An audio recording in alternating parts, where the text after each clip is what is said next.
श्री स्वामी समर्थ. जय जय स्वामी समर्थ.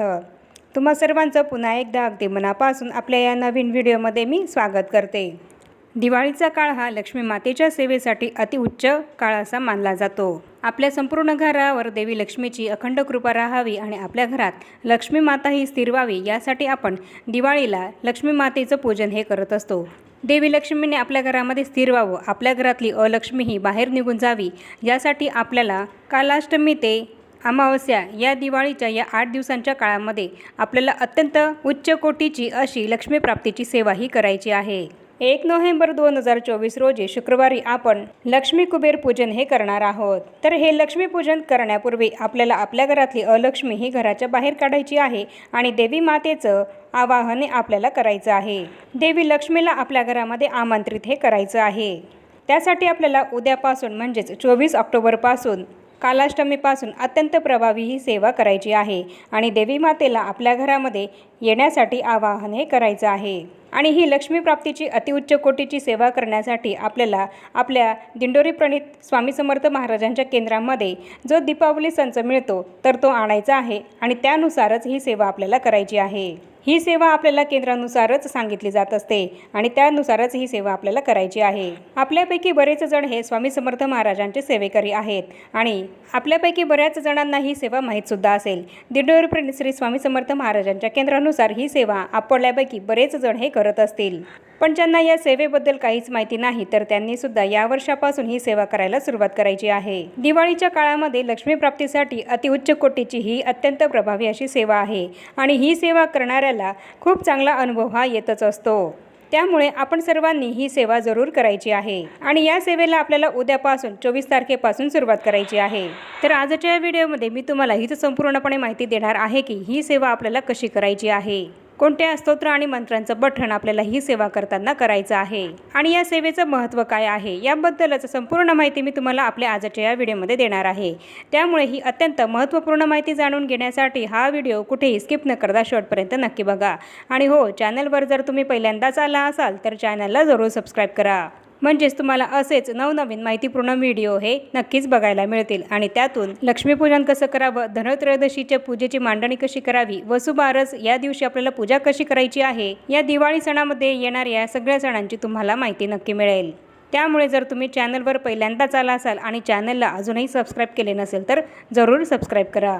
चला तर मग आता आपण आपल्या आजच्या या व्हिडिओला सुरुवात करूया आणि सर्वात प्रथम जाणून घेऊया की ही सेवा आपल्याला का करायची आहे, या सेवेचं महत्त्व काय आहे. 1 नोव्हेंबर 2024 रोजी शुक्रवारी आपण लक्ष्मी कुबेर पूजन हे करणार आहोत. देवी लक्ष्मी मातेची आपल्या घरावर अखंड कृपा राहावी यासाठी आपण दिवाळीला लक्ष्मी मातेचं पूजन हे करत असतो आणि लक्ष्मी मातेने आपल्या घरामध्ये स्थिर व्हावं यासाठीच आपण हे पूजन करत असतो. देवी लक्ष्मी ही आपल्या घरामध्ये स्थिर केव्हा होईल, जेव्हा आपल्या घरातली अलक्ष्मी ही आपल्या घरातून निघून जाईल. आणि आपल्या घरात असलेली ही अलक्ष्मीच घालवण्यासाठी आपल्याला कालाष्टमीपासून तर अमावस्येपर्यंत ही अत्यंत प्रभावी अशी सेवा करायची आहे. ही सेवा केल्याने आपल्या घरातली अलक्ष्मी हे घरातून निघून जाते. आपल्या घरात असलेलं दारिद्र्य, नकारात्मकता, वास्तुदोष, पितृदोष, आपल्या घरामध्ये जर सतत कलह भांडणं होत असतील, दारिद्र्य जर आपल्या घरामध्ये असेल तर या सगळ्या ज्या काही समस्या आहेत तर या सगळ्या समस्या ही सेवा केल्याने आपल्या दूर होत असतात. ही सेवा केल्याने या सगळ्या समस्या दूर होऊन आपल्या घरातली अलक्ष्मी ही आपल्या घराबाहेर जाऊन लक्ष्मी माता ही आपल्या घरामध्ये प्रवेश करत असते आणि ती आपल्या घरात स्थिर राहून अखंड वास करते. लक्ष्मी माता ही कोणाला नकोय तर ती तुमच्यापासून तर माझ्यापर्यंत सर्वांनाच हवी आहे आणि म्हणूनच लक्ष्मी माता आपल्या घरात स्थिर व्हावी आणि आपल्या घरातली अलक्ष्मी ही घराबाहेर जावी यासाठीच ही अत्यंत प्रभावी सेवा आपल्याला कालाष्टमीपासून म्हणजेच उद्यापासून सुरू करायची आहे. आपल्या घरातली नकारात्मकतेच्या रूपामध्ये असलेली ही अलक्ष्मी आपल्याला आपल्या घराबाहेर काढायची आहे आणि अलक्ष्मीचं निस्सारण आपल्याला करायचं आहे. तेव्हा आणि तेव्हाच आपल्या घरात लक्ष्मी माता ही प्रवेश करत असते. म्हणूनच उद्यापासून ही सेवा आपल्याला सर्वांना जरूर करायची आहे आणि ही अत्यंत प्रभावी सेवा करण्यासाठीच आपल्याला दिंडोरी प्रणित स्वामी समर्थ महाराजांच्या मठामध्ये जाऊन हा दीपावली संच आणायचा आहे. आणि या दीपावली संचामध्ये काय काय साहित्य आहे तर या दीपावली संचामध्ये कमळगट्ट्याचे 16 मणी हे आहेत, दशांक धूप आहे, उटणं 1 पाऊच आहे, पंचगव्य आहे, हिना अत्तर आहे, गुलाबजल आहे आणि गोमित्र आहे. त्याचप्रमाणे पिवळी मोहरीसुद्धा आहे आणि गुरुपीठावर होणाऱ्या वेगवेगळ्या यज्ञांची विभूतीसुद्धा आहे. तर हे सर्व साहित्य या दीपावली संचामध्ये आहे। आणि जर तुम्ही हा माझा व्हिडिओ उशिरा बघितला, म्हणजेच ही सेवा आपल्याला उद्यापासून म्हणजे 24 तारखेपासून सुरू करायची आहे आणि हा जर व्हिडिओ तुम्ही 25ला किंवा 26 तारखेला बघितला तर त्या दिवसापासून सुद्धा तुम्ही ही सेवा सुरू केली तरी सुद्धा चालेल। ही सेवा आपल्याला 24 तारखेपासून सुरू करून 31 तारखेपर्यंत करायची आहे। आणि या काळामध्ये जर महिलांना मासिक धर्म असेल तर आपल्या घरातल्या इतर सदस्यांकडून ही सेवा पूर्ण करून घ्यायची आहे। अलक्ष्मी आपल्या घरातून बाहेर जाण्यासाठी आणि लक्ष्मी माता ही आपल्या घरामध्ये येण्यासाठी ही सेवा आपल्याला कशी करायची आहे, तर 24 ऑक्टोबर ते 31 ऑक्टोबर या 8 दिवसांच्या काळामध्ये ही सेवा आपल्याला संध्याकाळी करायची आहे। आणि 1 नोव्हेंबर लक्ष्मीपूजनाच्या दिवशी सकाळी आपल्याला हवन करायचं आहे। 24 ऑक्टोबर ते 31 ऑक्टोबर ही सेवा कशी करायची आहे, तर ही सेवा करण्यासाठी घरातील कुलस्त्रीने साडीही घालायची आहे आणि आपल्या हातामध्ये लाल किंवा हिरव्या बांगड्या घालायच्या आहेत, काचेच्याच बांगड्या घालायच्या आहेत। लक्ष्मी मातेचं आवाहन घरातील कुलस्त्रीनेच करायचे आहे आणि तेही साडी परिधान करून आणि हातामध्ये काचेच्या बांगड्या घालूनच करायचे आहे। आणि काही कारणास्तव जर महिलांना ही सेवा करायला जमत नसेल तर पुरुष मंडळींनी ही सेवा केली तरी सुद्धा चालेल। तर 24 तारखेला आपल्याला आपल्या कुलदेवीच्या टाकावर श्रीसूक्ताचं पठण करत अभिषेक हा करायचा आहे। हे श्रीसूक्त तुम्ही 1 वेळा किंवा 16 वेळा सुद्धा पठण करून हा अभिषेक करू शकतात। त्यानंतर हा कुलदेवीचा टाक तांबणामध्ये ठेवून या कुलदेवीच्या टाकावर आपल्या उजव्या हाताच्या 5ही बोटांनी 108 वेळा 99 मंत्र म्हणत कुंकुमार्चन आपल्याला करायचं आहे। आणि ही सेवा तुम्हाला सकाळी करायची आहे। आणि जर सकाळी तुम्हाला ही सेवा करायला जमली नाही तर तुम्ही संध्याकाळी सुद्धा करू शकतात। आणि तसंच तुमच्याकडे जर स्वामी समर्थ महाराजांची मूर्ती असेल तर त्या मूर्तीवर सुद्धा तुम्हाला पुरुष सूक्त म्हणत अभिषेक हा करायचा आहे। आणि जर मूर्ती नसेल आणि फोटो असेल तर त्या फोटोला हिना अत्तर लावून पुरुष सूक्ताचं पठण हे तुम्हाला करायचं आहे। आणि ही सेवासुद्धा तुम्हाला सकाळी करायला जमेल तर सकाळी करा, नाहीतर संध्याकाळी केली तरीसुद्धा चालेल। आणि त्याचप्रमाणे या संपूर्ण 8 दिवसांमध्ये आपल्याला आपल्या मुख्य प्रवेशद्वाराजवळ गायत्री पद्म आणि लक्ष्मी पद्म या रांगोळ्या काढायच्या आहेत।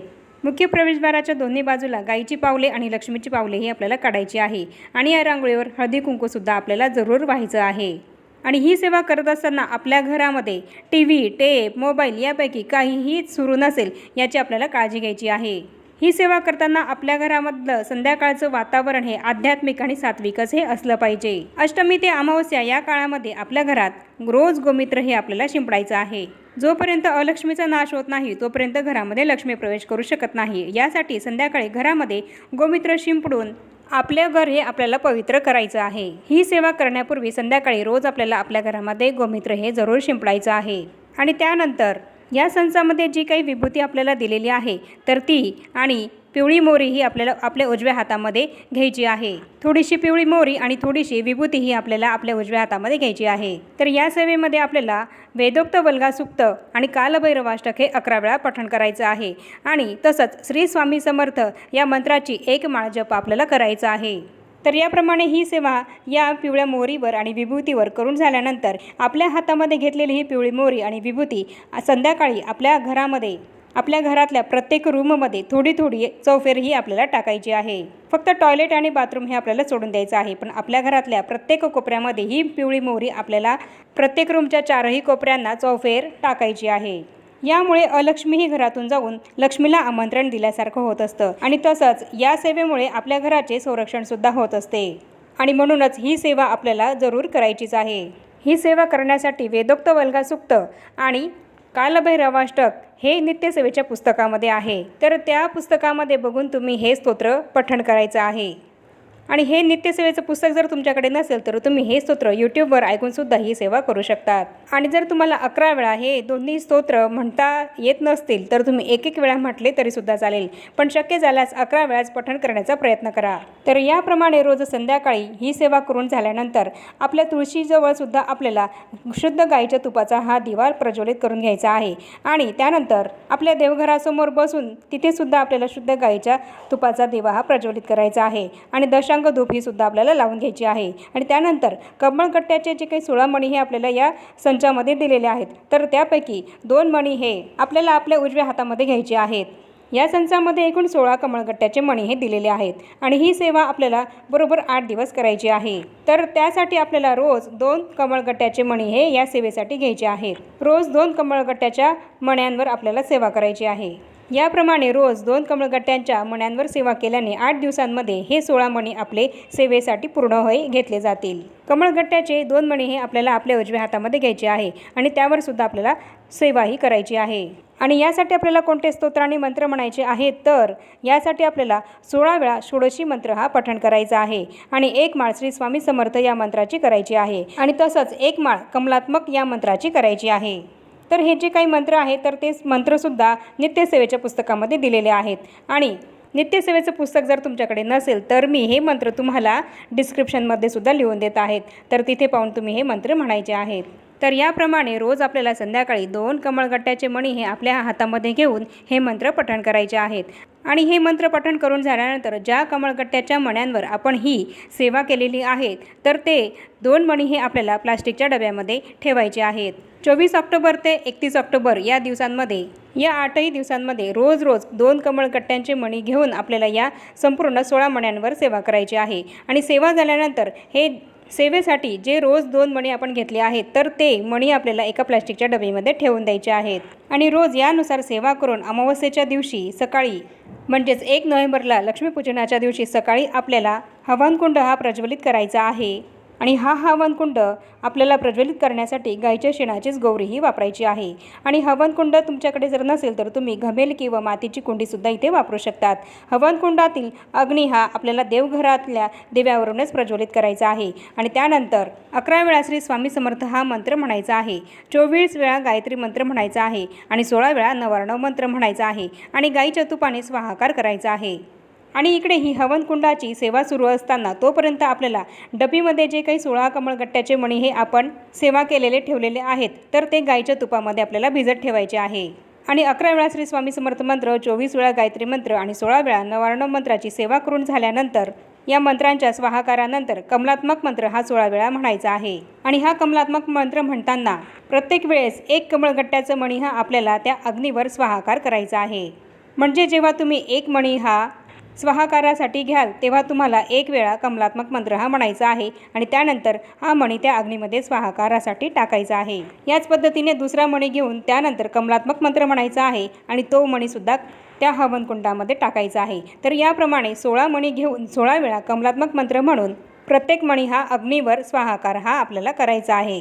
तर याप्रमाणे ही सगळी सेवा आपल्याला आपल्या घरातली अलक्ष्मी ही बाहेर जावी आणि आपल्या घरात आर्थिक स्थैर्य हे वर्षभर राहावं, मानसिक शांती आणि आध्यात्मिक उन्नती ही आपली व्हावी आणि देवी लक्ष्मी माता ही आपल्या घरामध्ये यावी, स्थिर व्हावी यासाठी ही सेवा कालाष्टमी ते अमावस्या या दिवसांमध्ये करायची आहे।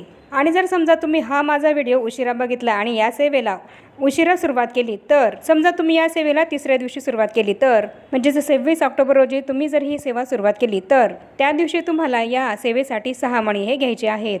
म्हणजेच आधीच्या 2 दिवसाची सेवासुद्धा तुमची या दिवशी होऊन जाईल आणि तिथून पुढे ही सेवा तुम्हाला रोज कंटिन्यू करायची आहे। आणि जर समजा तुम्ही 30 ऑक्टोबर रोजी हा व्हिडिओ बघितला तर किंवा जर शेवटच्या दिवशी 31 ऑक्टोबरला हा व्हिडिओ बघितला तर सगळे 16 मणी हे तुम्हाला तुमच्या हातामध्ये घ्यायचे आहेत आणि सांगितलेली सगळी सेवा ही करायची आहे। आणि पिवळी मोहरी आणि विभूतीची जी काही सगळी सेवा आहे ती सुद्धा पिवळी मोहरी आणि विभूती ही सगळी आपल्या हातामध्ये घ्यायची आहे आणि सांगितलेली सेवा करायची आहे आणि सगळी मोहरी आणि विभूती आपल्या घरामध्ये चोफेरही आपल्याला टाकायची आहे। तर या पद्धतीनं ही सगळी सेवा 24 ऑक्टोबर ते 31 ऑक्टोबर या दरम्यान आपल्याला करायची आहे। कालाष्टमी ते अमावस्या या 8 दिवसांमध्ये ही लक्ष्मीप्राप्तीची अत्यंत प्रभावी सेवा आपण सर्वांनी जरूर करायची आहे। या सेवेचा तुम्हाला सर्वांना खूप चांगला अनुभव हा येईलच आणि तुमच्या घरातली अलक्ष्मी ही घराबाहेर जाईल आणि तुमच्या घरात माता लक्ष्मीही प्रवेश करेल। त्यामुळे आपण सर्वांनी ही सेवा आवर्जून करावीच। तर याप्रमाणे आजच्या व्हिडिओमध्ये मी तुम्हाला कालाष्टमी ते अमावस्या यासाठी लक्ष्मीप्राप्तीची अत्यंत प्रभावी अतिउच्च कोटीची सेवा ही आपल्याला कशी करायची आहे याबद्दल संपूर्ण माहितीही दिली आहे। आणि आता या छोट्याशा माहितीसह आपण आपला आजचा हा व्हिडिओ इथेच थांबवूया। चॅनलवर जर तुम्ही पहिल्यांदाच आला असाल तर चॅनलला जरूर सबस्क्राईब करा आणि या व्हिडिओला जास्तीत जास्त लाईक आणि शेअरसुद्धा जरूर करा आणि भेटूया पुन्हा अशाच नवीन एका माहितीपूर्ण आणि महत्त्वपूर्ण व्हिडिओसोबत। तोपर्यंत सर्वांना श्री स्वामी समर्थ।